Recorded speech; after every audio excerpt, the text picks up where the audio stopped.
Je m'appelle Lionel Rangeard, je suis chercheur à l'INRA de Dijon dans l'UMR agroécologie et ma spécialité c'est l'écologie des sols, la biodiversité des sols et c'est ce dont je vais vous parler ce matin. Voilà, avec une conférence intitulée La biodiversité des sols au service d'une société durable et bien sûr je travaille à l'INRA donc je vais vous parler pas mal de sols agricoles, de pratiques agricoles et d'impact sur justement cette qualité écologique des sols.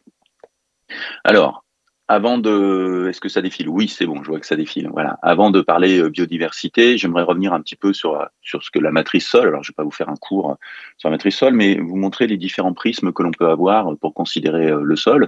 Quand on regarde la vision des géologues, ben, pour les géologues, le sol, c'est une couche insignifiante à l'échelle de notre planète. Hein. C'est la surface de l'écorce terrestre qui peut faire quelques centimètres à quelques mètres.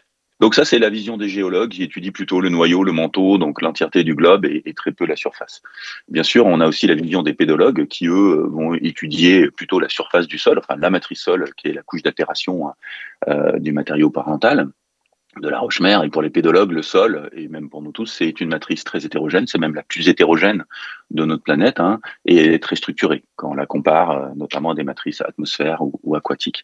Et ce qui est intéressant dans ces structures, c'est qu'elle est faite de particules minérales, le sol, de sable, de limon, d'argile, qui vont se coller les uns aux autres avec des ciments organiques, dus d'ailleurs à une activité biologique, et former des agrégats, des petits agrégats qu'on appelle des micro-agrégats qui, c'est un jeu de poupées russes, hein, vont s'agréger aussi entre eux et former des macro-agrégats.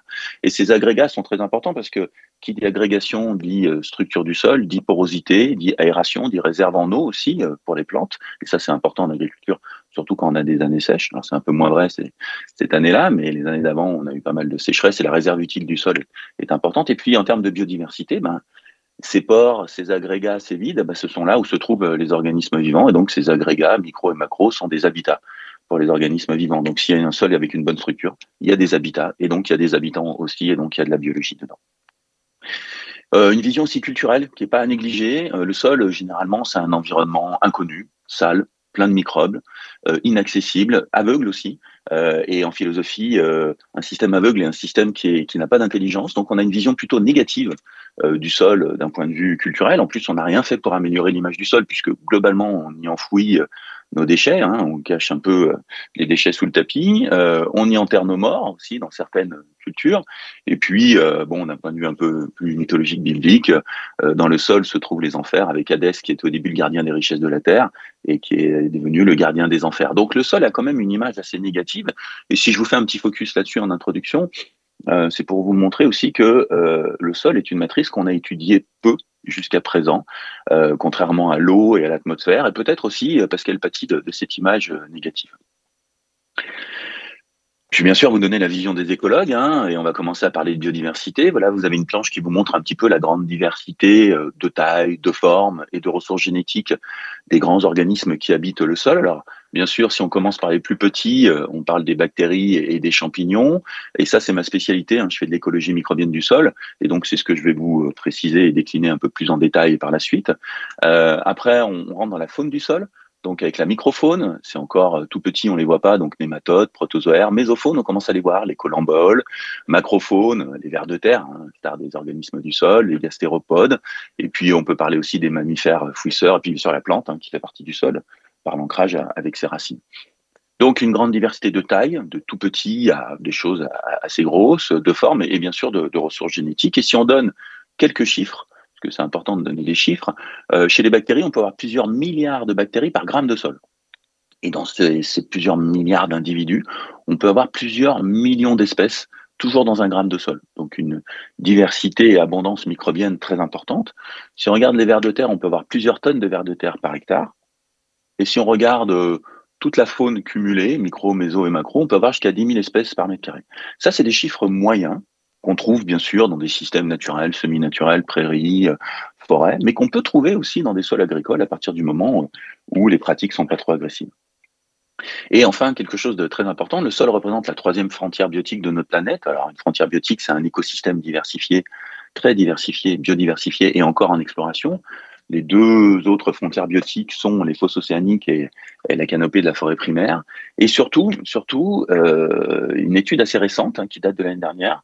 Au début, on pensait que seulement 30% de la biodiversité, enfin donc seulement un peu générique, 30% de la biodiversité se trouvait dans le sol. Et non, en fait, on a réévalué ce chiffre l'année dernière avec une étude internationale et on estime aujourd'hui que 59% de la biodiversité totale de notre planète se trouve dans le sol. Donc le sol, non seulement est une frontière biotique, mais en plus c'est le plus gros réservoir de biodiversité de notre planète. Alors bien sûr, cette biodiversité, elle va avoir des fonctions qui vont se traduire en services, et ça c'est une planche de la FAO qui vous montre les différents grands services écosystémiques, donc des services rendus à nos sociétés humaines qui sont fournis par le sol, avec trois grands types de services. Tout d'abord, cerclé de rouge, des services de fourniture. Le sol va fournir des éléments, par exemple des aliments, des fibres, des combustibles, des éléments nutritifs, notamment pour les végétaux et la production primaire, un habitat pour une multitude d'organismes vivants, ça on aura l'occasion de discuter un peu plus en détail, une source de composants pharmaceutiques et de matériel génétique, un fondement pour les infrastructures humaines et des matériaux de construction. Donc des services qu'on connaît bien, puis d'autres qu'on connaît un petit peu moins bien. Donc le sol fournit des éléments. Le sol aussi est capable d'avoir des services de régulation. Le sol est un écosystème qui va se réguler, qui peut réguler aussi les autres écosystèmes comme l'eau et l'atmosphère. Au niveau du sol, on a bien sûr des objectifs de séquestration du carbone qui vont permettre d'améliorer la régulation du climat. En tout cas, la possibilité de réduire un peu le changement climatique. Mais on a aussi le cycle de l'eau. Le sol est capable de purifier l'eau, mais aussi de réguler les crues, donc de réguler le cycle de l'eau, et en qualité et en quantité. Donc des services de régulation qui sont hyper importants pour la durabilité de nos sociétés. Et puis enfin, un troisième type de service, qui est un patrimoine culturel qui n'est pas à négliger, qui fait que le sol, en fait, est un peu la mémoire de nos civilisations, notamment parce qu'il renferme de nombreux vestiges de civilisations antérieures. Tous ces services, on aime bien monétariser un peu tout ça. On estime que si on perd ces services écosystémiques rendus par le sol, ça coûterait à nos sociétés 20 milliards de dollars par an, ce qui est un chiffre incommensurable. Et aussi, autre chiffre très important, 95% des aliments proviennent du sol. Donc voilà, des chiffres qui montrent que le sol est un écosystème central pour nos sociétés humaines et pour leur durabilité. Alors, je vais rentrer maintenant un peu plus dans le détail de la biodiversité et vous parler un peu plus de biodiversité microbienne. Si je mets ce beau ciel étoilé, c'est parce que Hubert Reeves disait il y a quelques années qu'il y avait plus de micro-organismes dans un mètre carré de sol que d'étoiles dans le ciel. Et c'est vrai. Alors, je reprends les chiffres que je vous ai déjà un petit peu déclinés. Quand on regarde les bactéries, on est à plusieurs milliards de bactéries individus par gramme de sol et plusieurs millions d'espèces toujours dans ce gramme de sol. Les champignons, quand on parle de champignons, c'est champignons microscopiques, sous forme de filaments microscopiques dans le sol.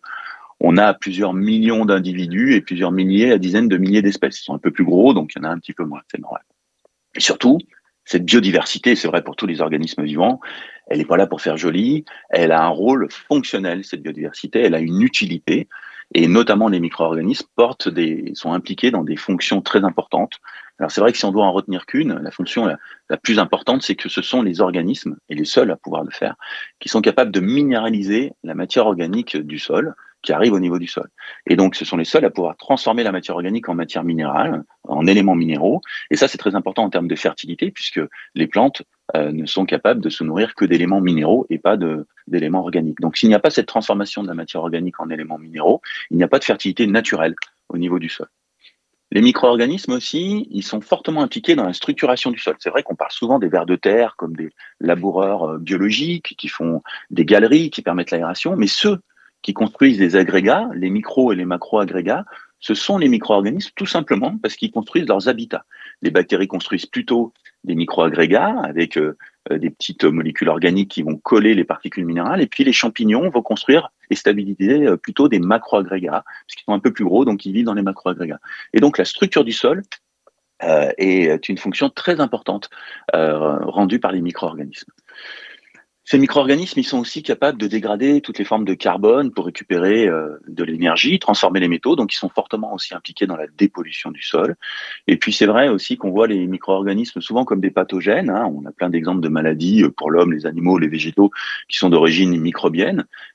Mais on a aussi tout un développement depuis une trentaine d'années de biocontrôle et même de biostimulants pour lutter contre des pathogènes. C'est-à-dire que tout pathogène a son antagoniste, et souvent ce sont des micro-organismes, à nous de les découvrir pour avoir ce qu'on appelait à une époque la lutte biologique ou le biocontrôle aujourd'hui, voilà, mettre un peu moins d'intrants synthétiques, notamment sous forme de pesticides, et plutôt utiliser des solutions biologiques.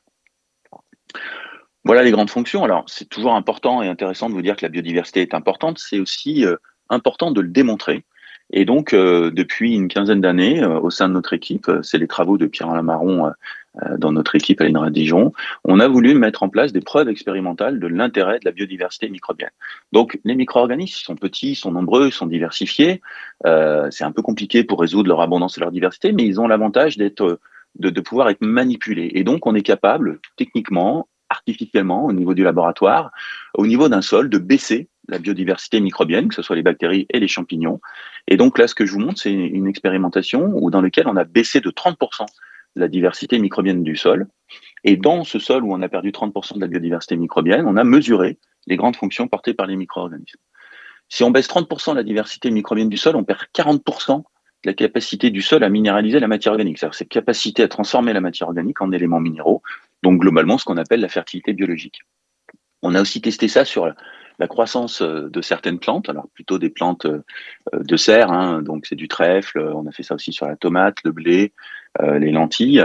On perd 50% de la productivité végétale. C'est-à-dire si on enlève 30% de la biodiversité microbienne d'un sol, la plante a un retard de développement dans ses phases végétatives d'à peu près 50% en masse végétale. Et ce qui est intéressant de dire, c'est que ça se passe aussi si on met de l'engrais. C'est-à-dire que si on rajoute de l'engrais, sans carence nutritive, les plantes sont plus grandes, mais on a toujours ce décalage avec beaucoup de biodiversité et moins de biodiversité de 50%. C'est-à-dire qu'il n'y a pas de problème de fertilité, il y a un problème de faciliter l'assimilation des éléments minéraux par la plante grâce aux micro-organismes. Si on regarde en termes de sécheresse, il n'y a pas une meilleure résistance à la sécheresse si on a un sol plus biodiversifié. Par contre, on a une meilleure récupération de la plante après sécheresse quand on a le maximum de biodiversité. Voilà, si on perd 30% de la diversité microbienne, on perd 15% de la capacité d'une plante, là c'est le poids, à récupérer après la sécheresse.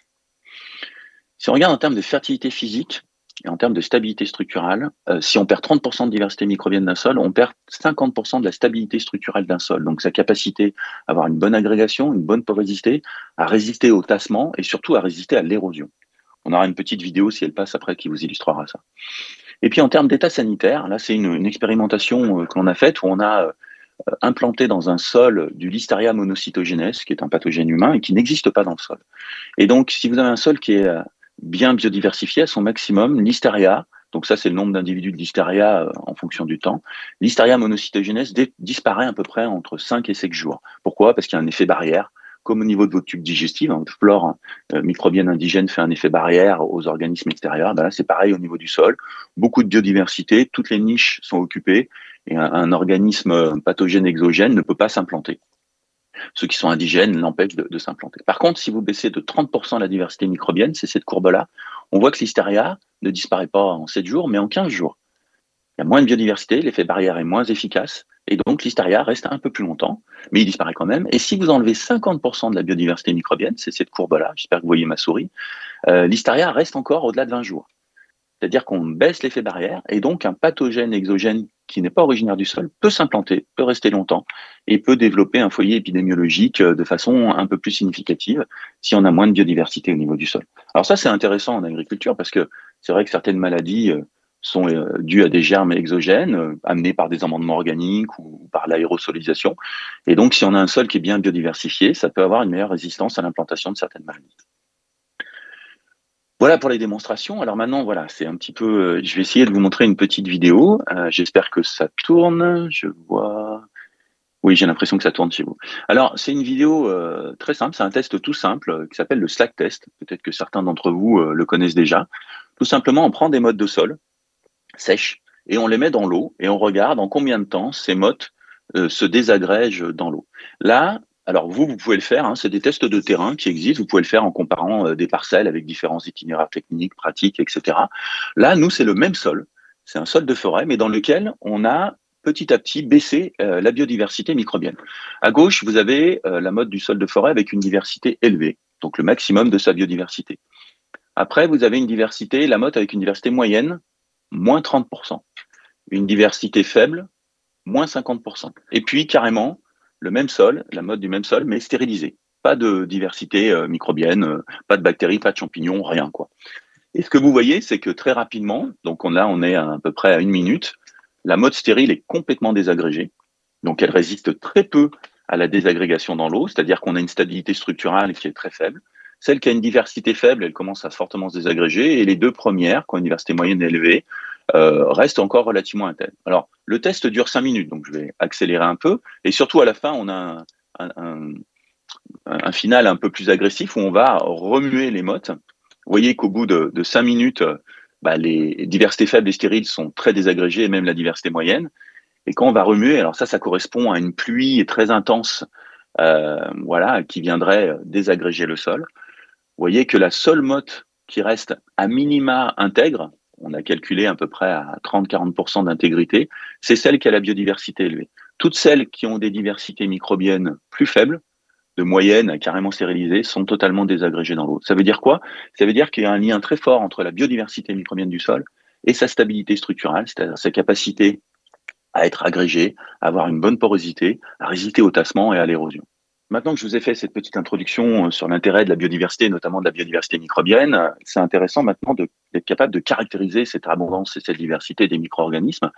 Vous imaginez bien qu'avec plusieurs milliards d'individus et des millions d'espèces, on n'utilise plus trop les outils historiques de Pasteur, l'observation microscopique, la mise en culture sur boîte de pétri. Ce sont des outils peu résolutifs pour aborder l'abondance et la diversité de ces micro-organismes. Et depuis une trentaine d'années, on développe des outils moléculaires, un peu comme la médecine, où on extrait l'ADN du sol. Et aujourd'hui, on est capable, dans des sols français tempérés, d'extraire à peu près 90% de l'ADN microbien. Et on travaille sur cet ADN et on développe des outils soit de quantification de cet ADN du sol, c'est ce qu'on appelle la biomasse moléculaire microbienne, c'est-à-dire c'est la quantité de micro-organismes, bactéries et champignons, et qui correspond à une quantité d'ADN microbien extrait du sol. Et puis, les outils de séquençage aussi se sont fortement développés, les coûts ont baissé, les puissances ont fortement augmenté, ce qui nous permet aujourd'hui, pour des coûts assez raisonnables, en recherche mais aussi en diagnostic opérationnel, d'avoir des séquençages de cet ADN et de pouvoir faire des véritables inventaires de diversité microbien des sols, avec bien sûr des indices de diversité qui sont robustes et exhaustifs, et aussi une identification des espèces présentes.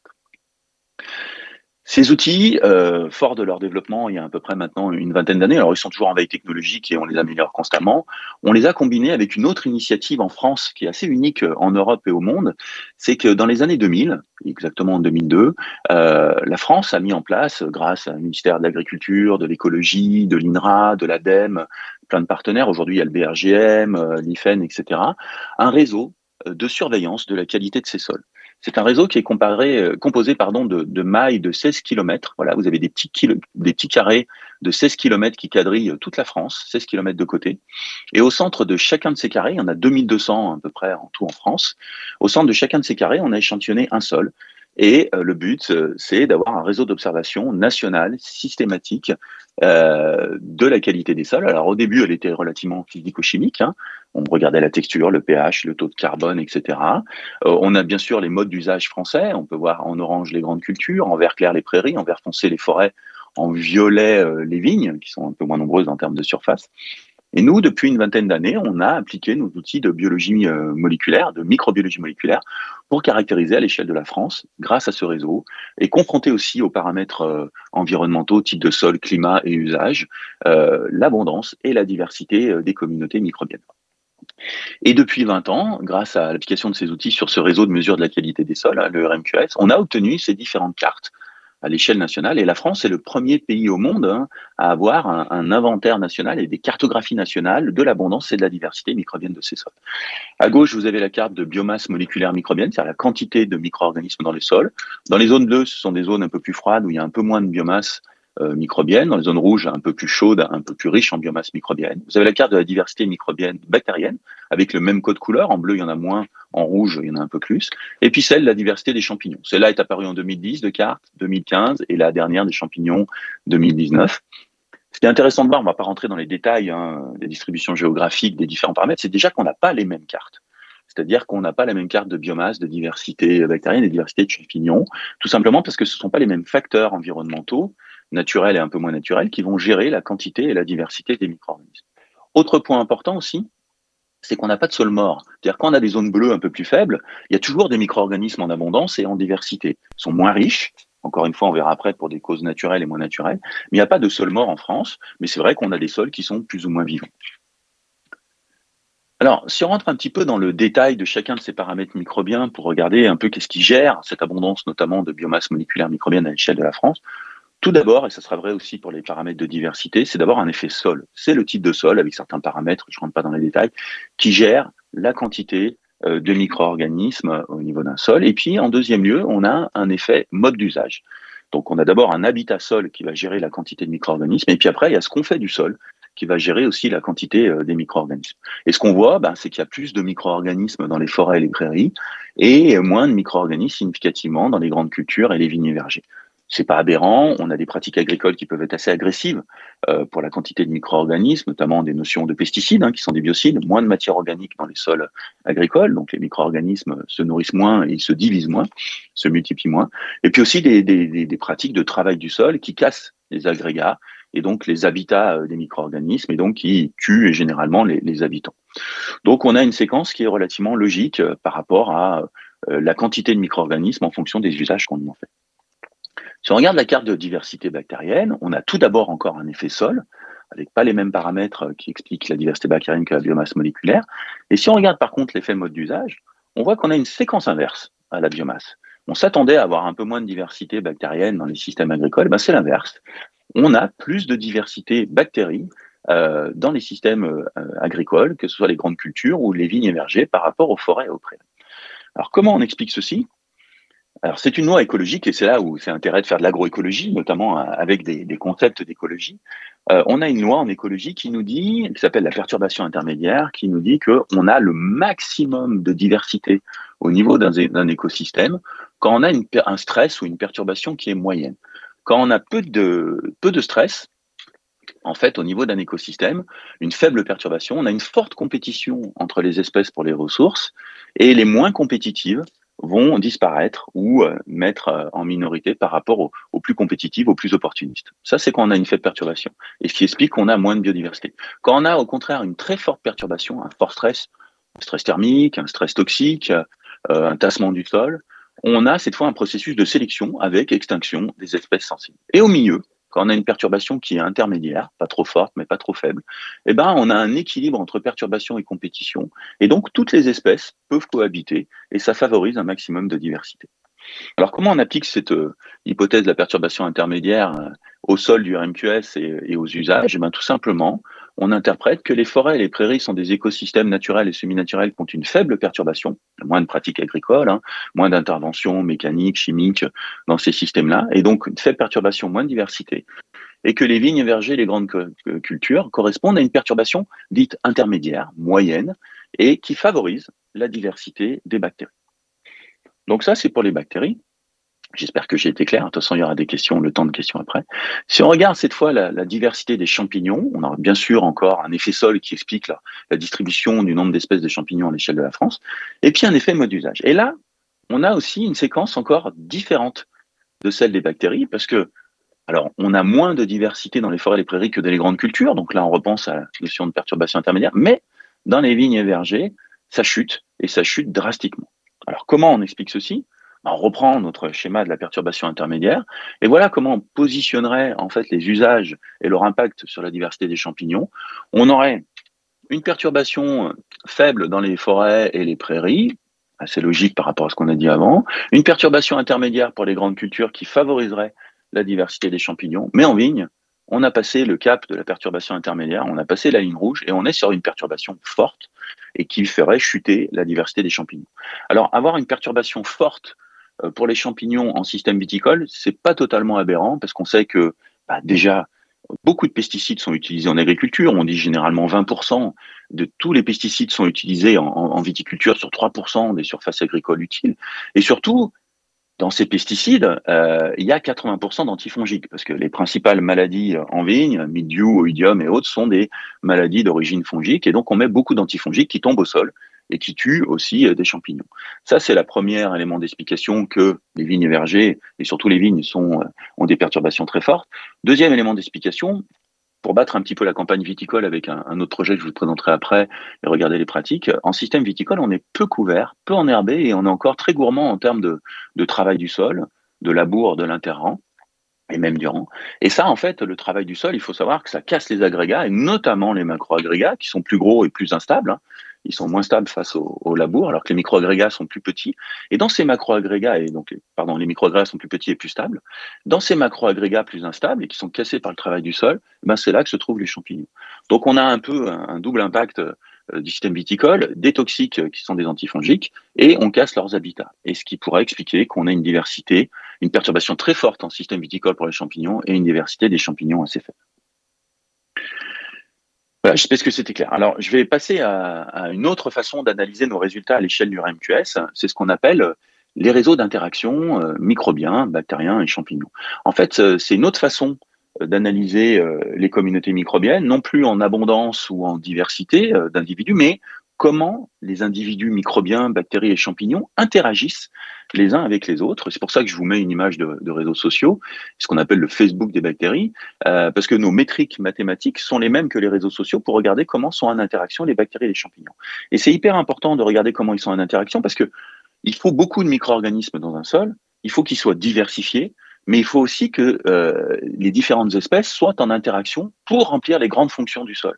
Si on a beaucoup de diversité et d'abondance, mais qu'elles ne sont pas en interaction, le système ne marche pas, parce que ce n'est pas une bactérie qui porte une fonction, c'est un ensemble de bactéries et de champignons. Il faut qu'ils interagissent les uns avec les autres pour pouvoir remplir les grandes fonctions et donc les services que je vous ai déclinés au début de l'intervention. Et donc, c'est intéressant de regarder la complexité de ces réseaux d'interaction. Voilà le réseau qu'on obtient à l'échelle du RMQS. Alors, les ronds, ce sont des taxons bactériens. Les traits verts, ce sont des interactions positives. Les traits rouges, ce sont des interactions négatives. Et il faut les deux types d'interactions dans une communauté, des interactions positives et négatives, pour avoir quelque chose d'assez équilibré. Alors, par positif, c'est de la coopération, etc. Par des interactions négatives, c'est de la compétition, de l'antagonisme, de l'antibiose, quelquefois. Voilà, compétition pour une niche, pour un substrat. Et en fait, les deux types d'interactions sont importantes à avoir dans un réseau d'interaction. Ça, c'est le réseau de tous les sols du RMQS, qui est très complexe, mais qui n'a pas un intérêt fondamental, à part le regarder. Ce qui est intéressant à faire, c'est comparer les réseaux d'interaction en fonction des usages. Donc, au niveau du RMQS, on a comparé les réseaux d'interaction entre les forêts, les prairies, les grandes cultures céréalières et les vignes. Et je vous remets pour information qu'on avait une augmentation de la diversité bactérienne quand on passait des forêts, prairies, aux grandes cultures céréalières, aux vignes, pour les bactéries. Donc, plus il y a d'espèces, normalement, on a un potentiel d'interaction supérieur. Donc, on devrait avoir une augmentation de l'interaction, des réseaux d'interaction des bactéries. Ce qu'on voit, c'est que dans la forêt, on a un réseau qui est assez complexe, hein, très dense, très complexe, beaucoup d'interactions. Dans la prairie, on a un réseau encore assez complexe, mais on commence à voir qu'il est en train un petit peu de s'étirer, de s'étioler et d'avoir moins d'interactions. Et puis, quand on passe aux grandes cultures et surtout à la vigne, les réseaux d'interaction sont beaucoup plus simples, beaucoup moins cohésifs, beaucoup moins complexes. On perd presque 90% des interactions entre la forêt et la vigne, et donc on a beaucoup moins d'interactions, malgré le fait que l'on ait plus d'espèces. Donc on a une augmentation de la diversité bactérienne dans les systèmes viticoles, mais c'est une diversité opportuniste, d'ailleurs on le voit, hein. Ici les petits ronds, ce sont les taxons. Vous avez des ensembles de taxons qui interagissent entre eux, mais qui sont séparés du reste de la communauté. Et en fait, on va stimuler une diversité qui va être opportuniste et qui ne va pas travailler, qui ne va pas rentrer en interaction avec le reste de la communauté. Et donc, cette diversité, c'est toujours important d'avoir de la diversité, mais elle n'est pas très fonctionnelle pour les grandes fonctions, justement pour remplir les grandes fonctions qu'on a déclinées auparavant. Voilà. Alors, c'est la période de Noël, donc je fais un petit peu de promo pour des ouvrages qu'on a fait à l'INRA. Tous ces résultats et d'autres, hein, sur les champignons, sur les taxons bactériens. On a voulu aussi faire une traduction un peu naturaliste des résultats obtenus sur ces inventaires microbiens à l'échelle de la France. Et donc, on a fait des atlas. L'Atlas français des bactéries du sol en 2018. Et puis, cette année est sorti l'Atlas français des champignons du sol. Alors, c'est pas un atlas où vous allez trouver les coins à champignons, hein, pour suite 2024, mais c'est un atlas où vous allez voir nos résultats scientifiques traduits de façon naturaliste à l'échelle de la France, les cartes de France de diversité, l'interprétation des usages, comment sont répartis les différents taxons des bactéries et des champignons en fonction de l'environnement. Et pour les champignons, on va même sur des choses un peu plus opérationnelles avec du diagnostic de la qualité microbiologique des sols en fonction des usages urbains, agricoles, cités sols pollués, parce qu'on a avancé aussi sur ce point. Voilà, alors je vais prendre un petit peu de temps pour vous parler cette fois d'un autre projet, non plus à l'échelle nationale, mais à l'échelle territoriale. C'est le projet Prodige, qui est intéressant parce qu'il est porté par une collectivité territoriale qui est Dijon Métropole. Voilà. Et le but, c'était alors c'est un énorme projet de transition alimentaire et de transition agroécologique à l'échelle du territoire. Et ce qui fait que le territoire dijonnais est le premier en Europe qui a investi à ce niveau-là pour mieux connaître la qualité de ses sols. Alors, le but de ce projet, c'est une transition alimentaire, c'est le mieux manger stimule le mieux produire, et c'est un cercle vertueux, voilà, pour impulser une transition alimentaire et aussi agroécologique. Et nous, on intervenait au niveau du mieux produire, hein, production agricole locale, en regardant l'impact de la production agricole, donc des usages agricoles et aussi autres, sur la qualité des sols.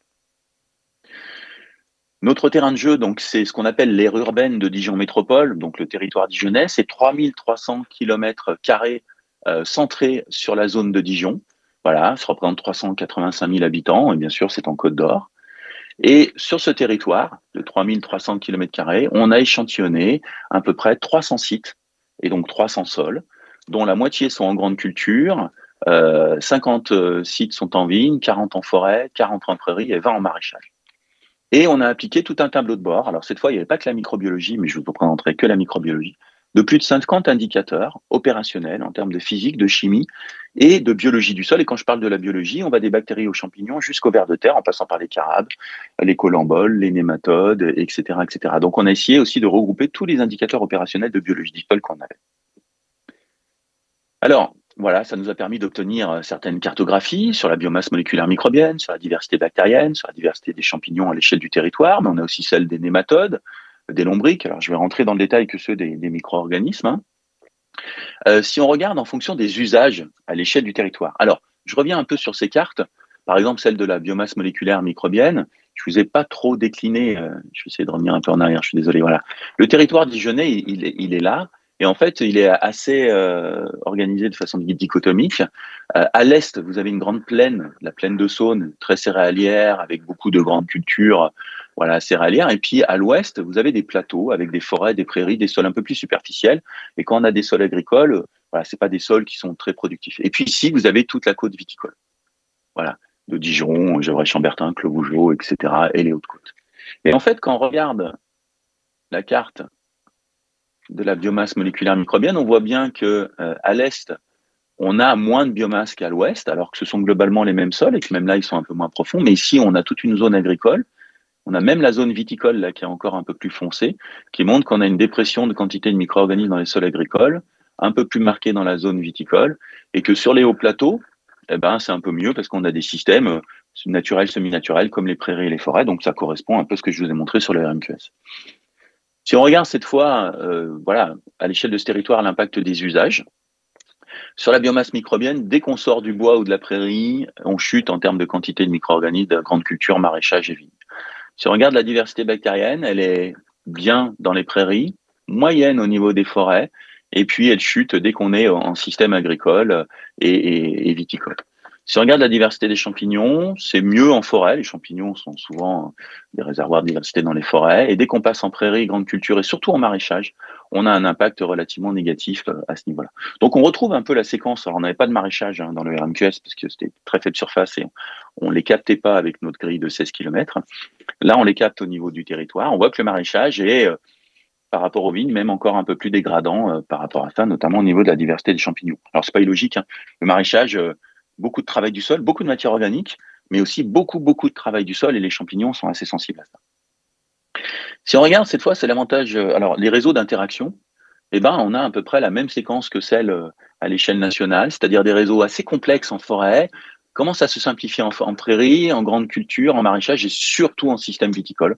On retrouve cette séquence de, j'ai envie de dire, de désagrégation des réseaux d'interaction en fonction des usages, avec voilà, une complexité qui baisse en système viticole fortement par rapport au système naturel ou même aux autres systèmes agricoles. Et puis, l'avantage d'un territoire, c'est qu'on est capable aussi de faire des enquêtes sur les pratiques agricoles auprès des agriculteurs. À cette échelle-là, c'est un peu plus compliqué à l'échelle nationale. Et donc, on a regroupé nos systèmes, alors là, en grande culture, en 4 catégories d'itinéraires techniques. Les bio, ceux qui sont sans labour. Alors, je ne parle pas d'agriculture de conservation parce qu'ils ne sont pas tous labellisés agriculture de conservation, mais c'est ceux qui n'ont pas de labour sur certains pans de l'assolement ou pas de labour du tout. Et puis ceux qui labourent avec Ferti-Orga, Ferti-Minéral. Et ce que l'on voit, c'est qu'on a une bonne séquence d'impact, c'est-à-dire qu'en bio et en sans labour, on est globalement pas trop mal en termes de quantité de micro-organismes, mais on passe dans le rouge dès qu'on est labouré, quel que soit le type de fertilisation. En diversité bactérienne, dès qu'on sort du bio et qu'on est conventionnel, labouré ou pas labouré, on n'est pas très bon, mais alors si on est labouré en fertile minéral, on est encore moins bon. Et puis en diversité des champignons, eh ben, en fait, c'est un peu homogène. En système grande culture, les champignons étaient peu variables. Alors c'est dû à la typologie des sols ou au fait qu'ils sont déjà un peu altérés et pas très sensibles aux itinéraires techniques. Voilà pour ce que l'on a vu à l'échelle territoriale, donc qui est un peu le pendant de ce qu'on voyait à l'échelle nationale par rapport et avec un intérêt d'aller un peu plus précisément sur l'impact des pratiques agricoles. Je vous remontre nos cartes, nos inventaires microbiens. Il y en a un petit nouveau que je vous ai pas précisé qui s'appelle les équilibres microbiens qu'on a fait aussi à l'échelle nationale. C'est en fait le ratio entre les champignons et les bactéries. On pourra en discuter parce que ce ratio fait beaucoup parler en ce moment dans le monde agricole en termes de diagnostic. Et donc, on l'a étudié aussi. Et en fait, je vous remonte les cartes pour vous dire qu'aujourd'hui, en fait, nos outils de recherche, de caractérisation de l'abondance, des équilibres et de la diversité microbienne, nos outils moléculaires sont devenus des indicateurs.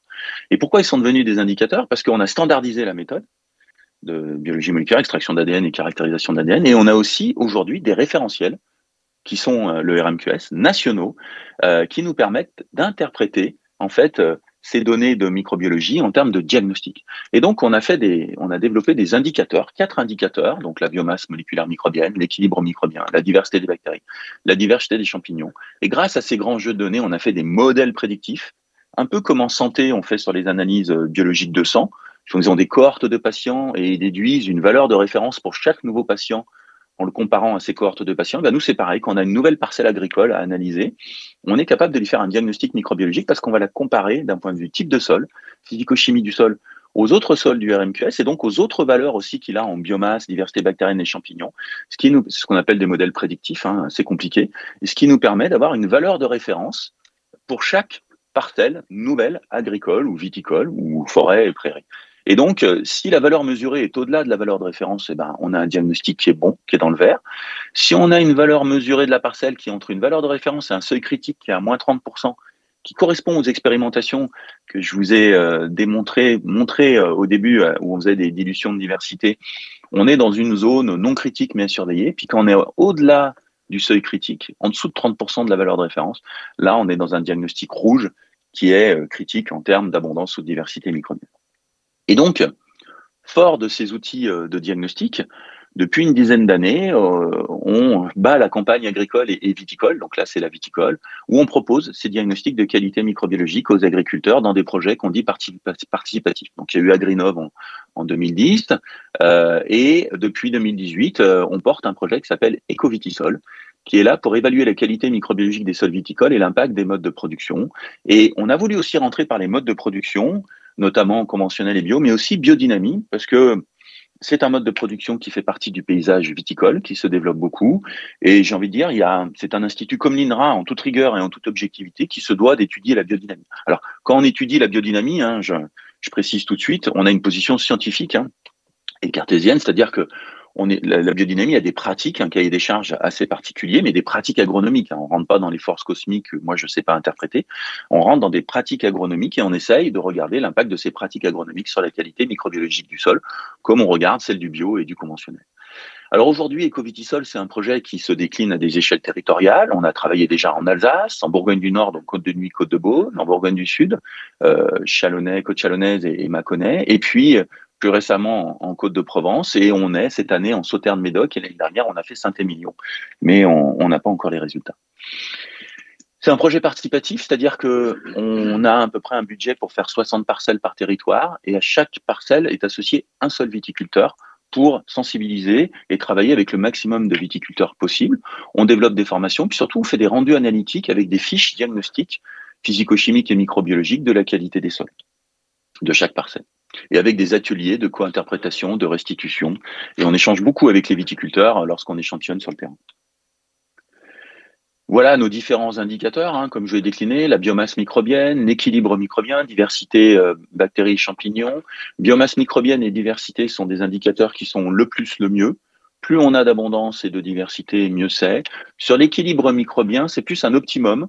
C'est entre 1 et 5%, c'est-à-dire globalement entre 1 et 5 champignons pour 100 bactéries. C'est pas vraiment un pourcentage. Et ce qu'il faut savoir, c'est que les bactéries dominent toujours le monde microbien dans le sol. Il n'y a jamais d'équilibre entre les bactéries et les champignons. Si un jour vous avez autant de champignons que de bactéries, ce que je n'ai jamais vu aujourd'hui, c'est qu'il y a un vrai problème dans votre sol. Donc, je sais qu'il y a tout un discours dans le monde agricole qui dit qu'il faut beaucoup de champignons dans les sols autant que les bactéries. C'est faux.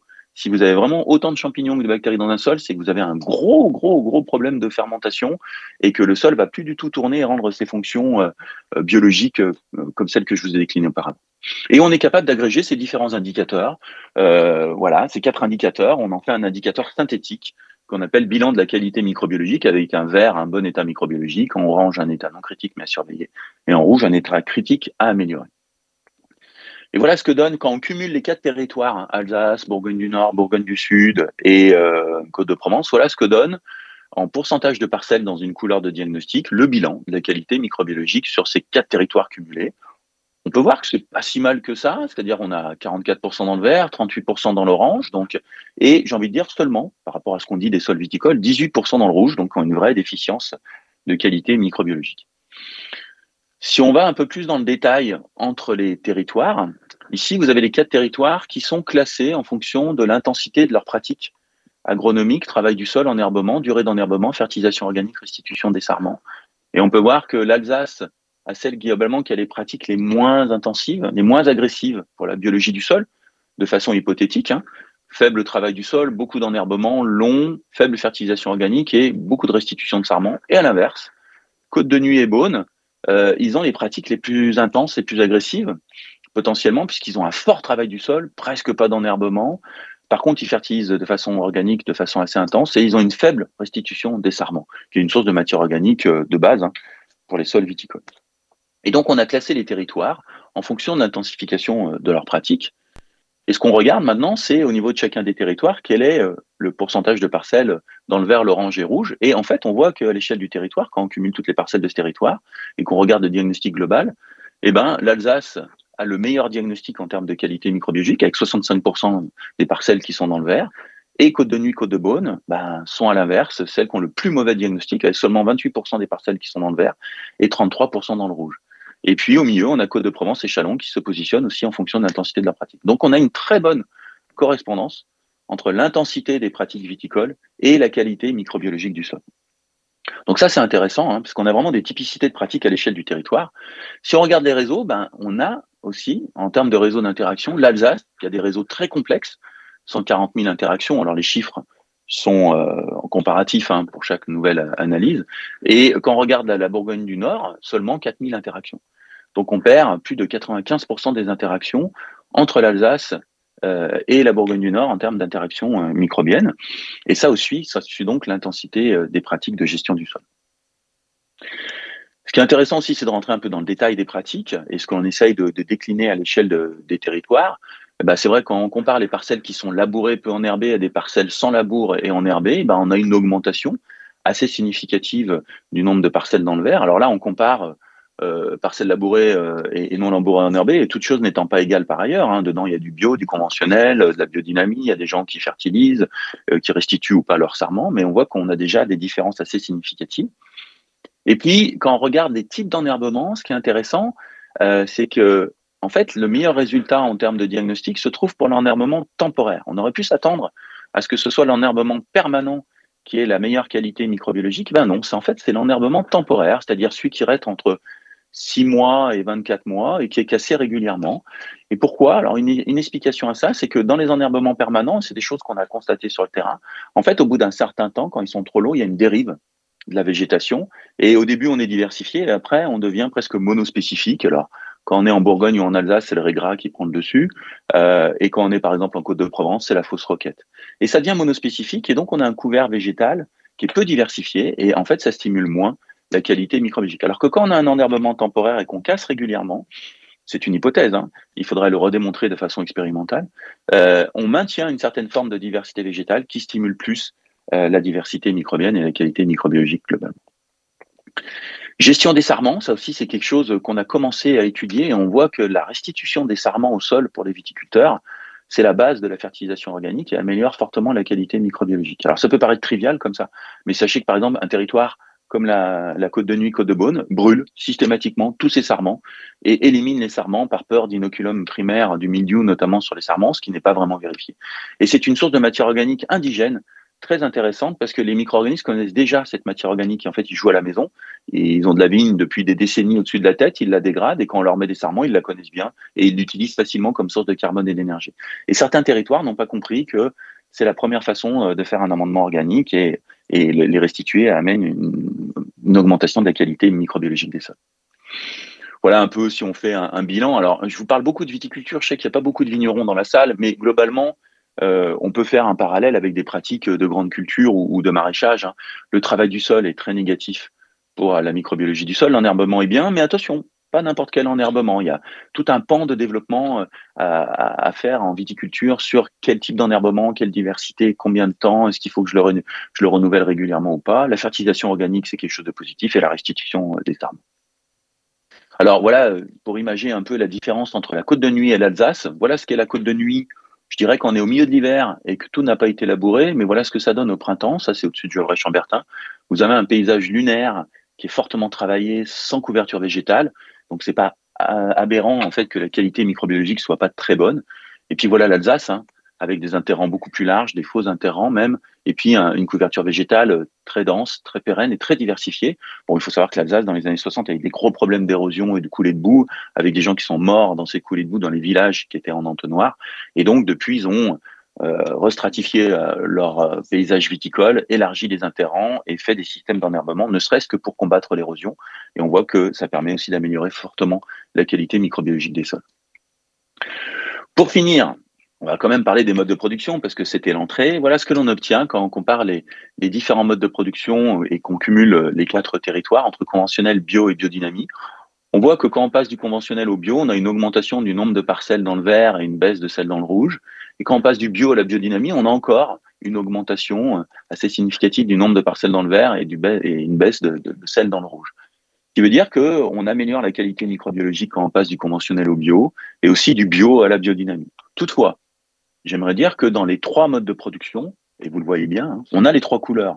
On a de l'orange, on a du rouge, on a du vert. C'est-à-dire qu'on a des conventionnels qui ont une bonne qualité microbiologique, et puis on a des bio et des biodynamiques qui ont des mauvaises qualités microbiologiques pour des pratiques qui sont en dehors de leur cahier des charges au niveau du bio et de la biodynamie, notamment des fois trop de travail du sol, beaucoup de désherbage parce qu'on a une compétition et qu'avec le bio déjà on a des baisses de rendement, donc si on met un enherbement, ça augmente la compétition, etc., etc. Voilà. Donc on continue de comparer ces modes de production. Il y a une amélioration par rapport à ces modes de production bio et biodynamie, mais c'est encore perfectible en termes de qualité microbiologique des sols.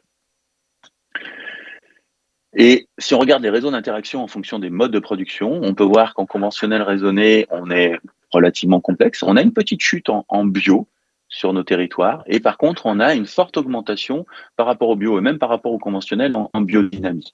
La petite chute en bio, elle est souvent due au fait que quand on est en bio, on a souvent tendance à surtravailler le sol pour éviter encore une fois toute compétition végétale. Et quand on passe en biodynamie, généralement, on n'est pas en biodynamie. On devient biodynamie après être conventionnel et bio.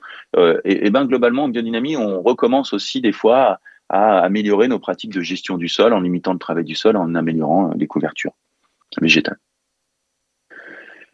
Voilà, merci de votre attention. J'espère avoir pas été trop long et j'ai encore un petit peu de temps pour les questions si vous en avez.